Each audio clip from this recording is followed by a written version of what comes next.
Some truths are whispered, some are buried, and some are too heavy to carry alone.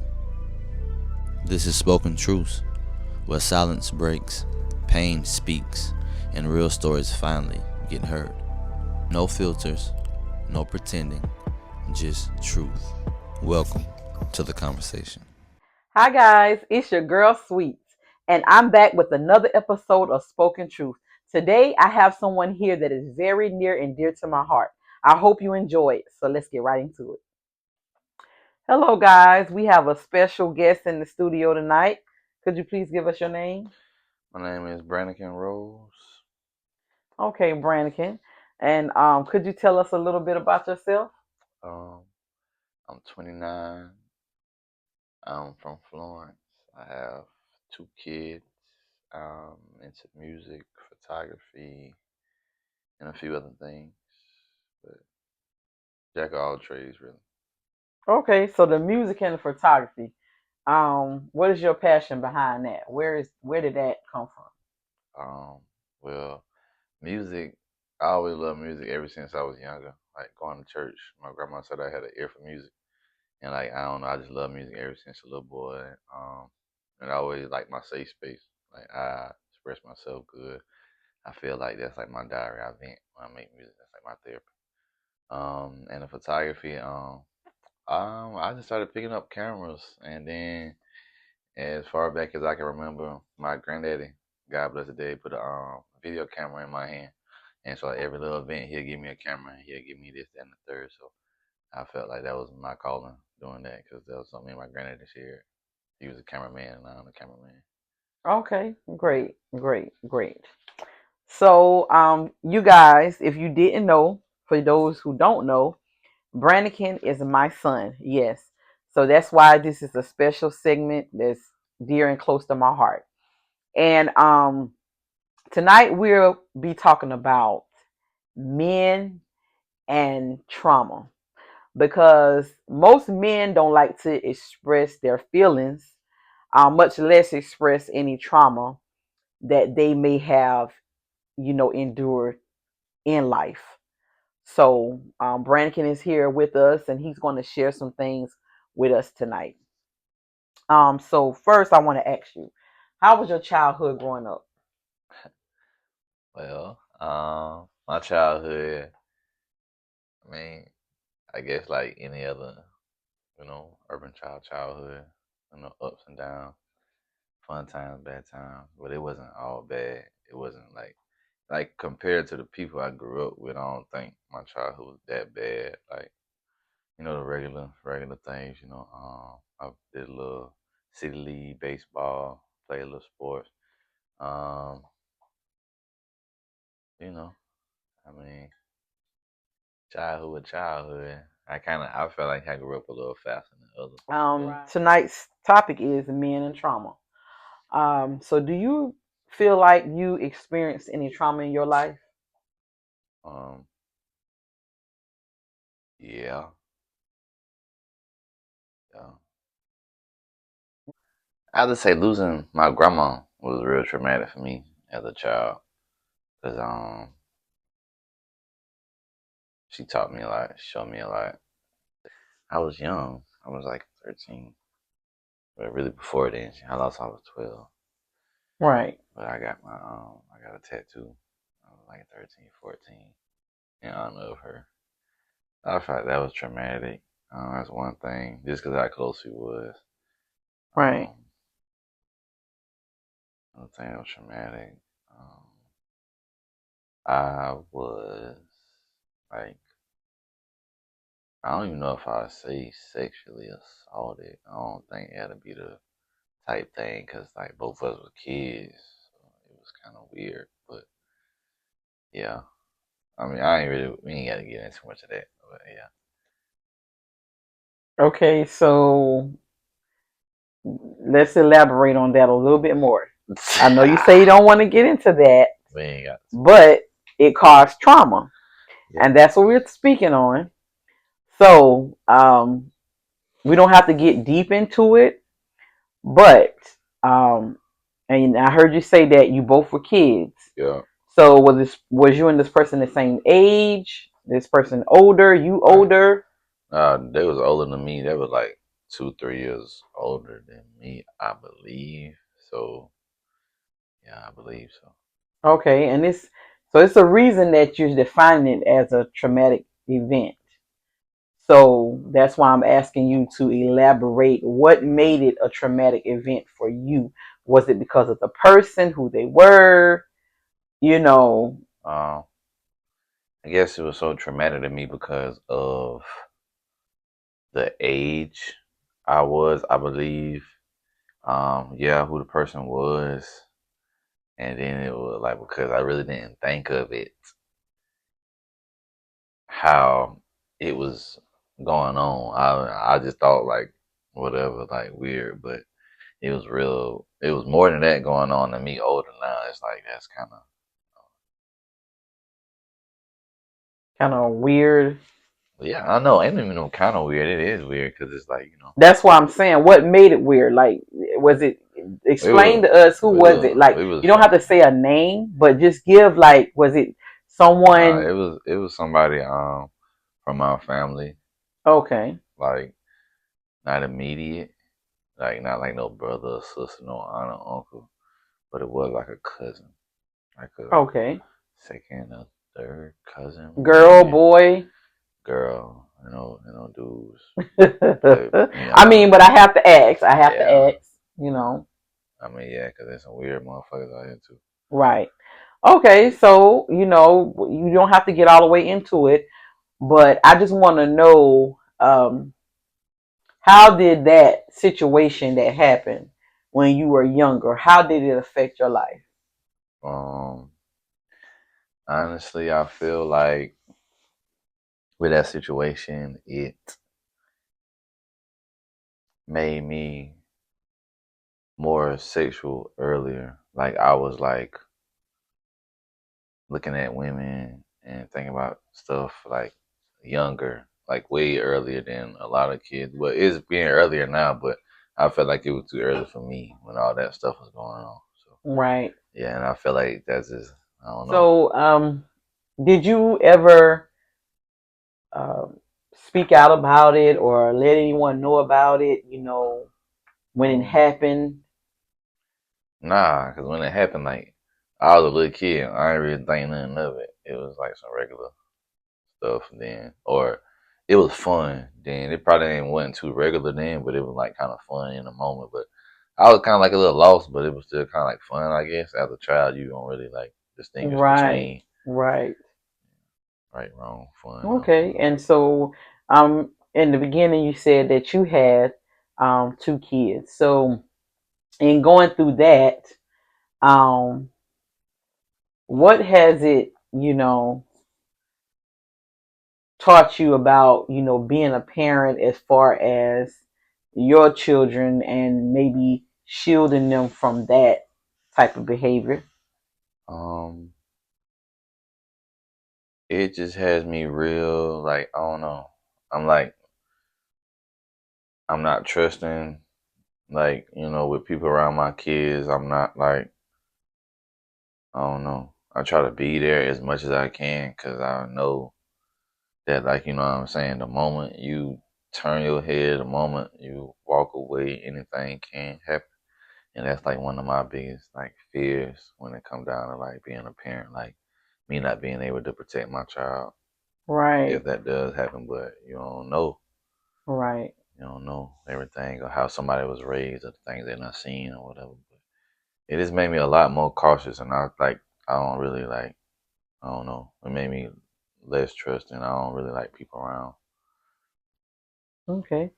So, what do you think that your parents, um, and first of all, I want to ask, was your mother and father together during that time? Nah, my mom and daddy split up when I was like 4 months, I believe they say. Okay. Yeah, So, what do you think? So, at that time, you were primarily with, my mom. okay. And what do you think your mother could have done better to avoid that situation that you went through? I mean, to be honest, I don't know, cause at the end of the day, like everybody got their lives. Everybody, you know what I'm saying, do what they do when they feel like it. They want to have fun. They want to live life. I don't really think it was nothing that could have really been done. I mean, if my mother, I guess, lived a different lifestyle, maybe it would have been different. But it wasn't really like it can't really. It wasn't really nothing that I guess she could have done in that case because it was like we were kids. It was like family, and it was like, yeah, we good because we were family and older and stuff. But yeah, a lot of yeah, probably. I mean, I don't know. She ain't really in that situation. It wasn't really like her fault. I can't really blame anybody in that situation. It was like, you know. Right. Okay, so um, I guess now I want to ask you: have you healed from that? Have you? It's not so much as forgiving the person because, as you said, that person was a child themselves. And a lot of times, when things like that happen, where a child is doing something to another child, it's because they're mimicking behavior. And we don't know, that to be true or not. But um, what have you done to heal from that, or are you, you know, healed from that? Um, to be honest, nothing. I ain't gonna lie. I mean, like I asked my cousin about it, and then I had told my mom not too long ago about it. I mean, but like heal, like I don't know, cause I really don't think about it. Like I don't really like. That's not a thought that'd be on my mind all the time. So, Right. um, I don't know. I can't really say yeah or no. I don't. It don't bother me as much, or it don't really bother me at all, really, until like I think about it and think about the actual situation. But I don't think it really like has that much effect on my life, like front facing like that. I can see like or that probably on the back end or something like mentally maybe, but Okay. So, with that being said, what is something that you would tell someone that is young right now, that may see this, maybe going through it, not just of your age, but maybe a little older, even a teenager? Um, what would you tell them? um, I mean, right is right, wrong is wrong, no matter the age, no matter the relationship. Um, you can speak up.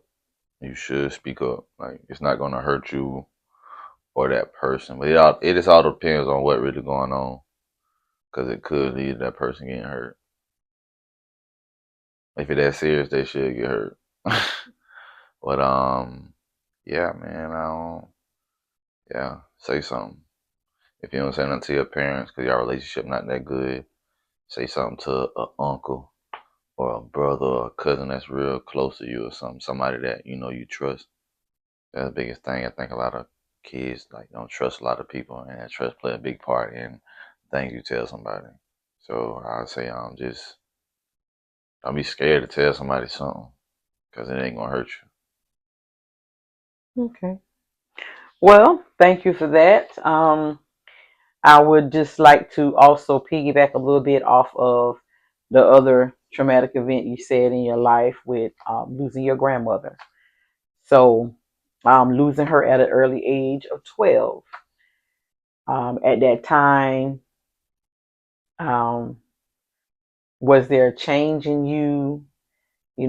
Did you think you become a better person since then? Just you. But yeah, when my grandma died, it changed me a lot because it was like right before she died, like not right before, but like a couple months or I don't know how long before she ended up passing for real. But I got to that age where they said that you start smelling yourself. Like yeah, so Right. I got like that age, and it was like it was kind of I don't know. Like I miss my girl. Well, I was bad. I was showing out. I was acting out like before she ended up passing, and then when she passed, I think I showed out a lot more. I just kind of like I don't know, a lot. Just I guess a lot of the structure and things she used to get on me about, like you know what I'm saying, like just having not that on me, it was kind of like different. But yeah, Right. that was my first. Like after she passed, that was my first year not making an honor roll. Um, I think I ran away from home that year. And like when I say run away, I don't mean like I'm in another state some way crazy. Like I went across town to my damn daddy house, my grandma house. Like that the runaway I did. But yeah, I started doing a lot of stuff differently. I think I might have ended up. I want to say I lost my virginity after she passed. I think I want. Yeah, I did. So that's the thing too. So yeah, I showed out a little bit after I got my pass. A lot really. Um, and then I had to step up a little bit more because my grandma did a lot, for mama. So it was like, Right. seeing that change, that changed the whole family dynamic. Really, the Which made change. you the Yeah, part about you saying you had to grow had up to grow up a a little little faster. faster. Yeah. Okay. So Well, I thank you for sharing that with us. And now we spoke to the kids, but as far as men, because like I said, men do not like to show their emotions. They don't like to talk a lot about things. They tend to hold things in, and um, it does affect them. I mean, women do it too, but we're talking about men. mhm. So what would you tell any man out there that's dealing with anything, not just traumatic events, but because it's all kind of events, like you said, loss of someone, childhood trauma. It could be about losing a job. It could be about them being depressed because of their financial situations. So what is something, a word of advice that you would give to your fellow man? Don't give up. Right. Don't stop. Cause you're gonna fall 100 times. Get back up 101 times. But if you fall and you stay on the ground, that's when it really get bad. So just keep going, keep picking yourself back up, right? Find something healthier to do. Right. Um, I don't know, man. Just stay sucker free. I don't know. That's all I can say, Well, that's some great advice. man. Seems like to me, even though you been through some things in your life, and I'm pretty sure that's not all. But thank you for sharing um the parts that you did with us. But it seems like to me, you got it pretty much in the bag. And I appreciate you for coming on doing this Yeah. as this, host of this podcast and also as your mother. So again, thank you. Oh yeah, no problem. Yeah, the only reason I did it because you asked me. The only reason I did it because you're my mama. I don't like to talk really, but Well, I appreciate that. And there y'all have it. Another episode of Spoken Truth. Thank y'all for watching. Please comment and share. Yeah.